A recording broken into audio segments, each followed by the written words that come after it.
Le projet transfrontalier, intitulé Bâti des Deux, qui rassemble 5 partenaires franco-wallons, le BEP, la CCI des Ardennes, le cluster Éco-Construction, Ligne Bois et Nord Picardie Bois, a permis l'accompagnement de 21 entreprises dans le cadre d'un prix à l'innovation, soutenu par le Fonds européen de développement régional, la Wallonie, la région Nord-Pas-de-Calais et la région Picardie.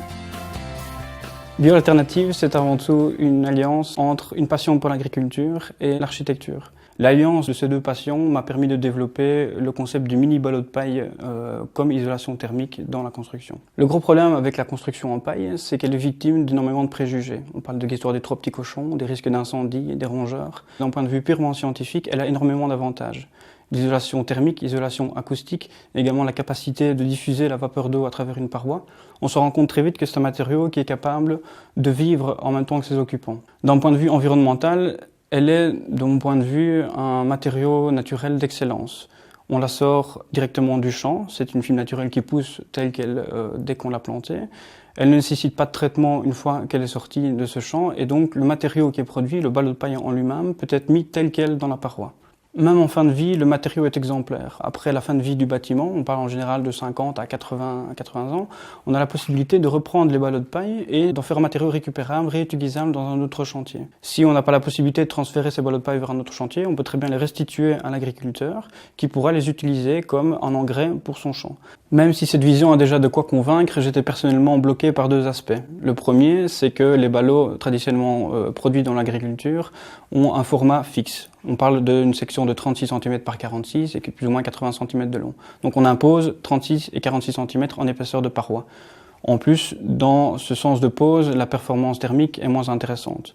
Le deuxième aspect, c'est que les ballots, vu qu'ils sont assez imposants, ne permettent pas de combler efficacement tous les espaces d'une ossature bois.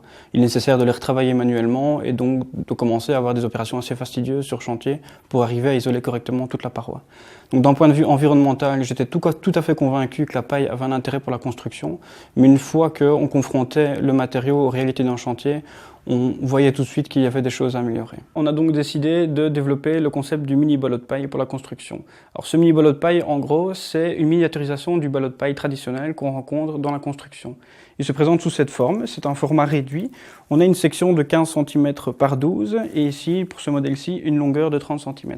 Cette longueur est variable et permet justement de s'adapter à tout type d'ossature bois en termes d'épaisseur. Son format réduit facilite la manutention. Il est très léger, on parle ici de plus ou moins 800 grammes à 1 kg, ce qui permet à quiconque de le manipuler avec aisance. Et son mode de mise en œuvre, donc il se met ici dans le sens de la longueur, dans l'épaisseur de la paroi, garantit que le flux de chaleur qui circule à travers la paroi est de manière continue perpendiculaire à la fibre, ce qui lui confère une conductivité thermique identique à la fibre de bois.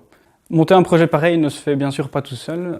Outre l'aide inestimable que j'ai eue de mes parents et de mes proches, j'ai été accompagné depuis le début par le BEP de Namur.